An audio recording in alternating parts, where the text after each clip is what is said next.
বিসমিল্লাহির রহমানির রহিম। ডাক্তার শফিকুর রহমান কি কইছে? আঙুল চুষবে। ডাক্তার শফিকুর রহমান, তুমি আঙুল চুষলেই কি বাল হবে আর না চুষলেই কি হবে? আমি বলি নাই? এর আগে অনেক দিন আগে একটা কথা বলছিলাম যে শালা টুপি মাথার দেওয়াটাই বাটপারি।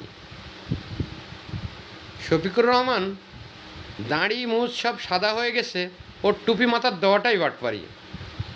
সিটার ছাড়া ওকে কিছু বলা যায় না। এত বড় বাটপারি, এত মিথ্যা কথা বলে। জুলাইয়ে বলছিলি না?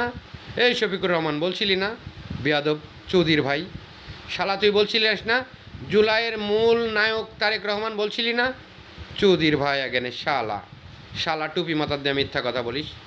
শালা টুপি মাথার দিয়ে বলিসিস না যে জুলাইয়ের মেন নায়ক তারেক রহমান? আজকে খানকির ছেলে তুই এরম কথা বলিস কেন?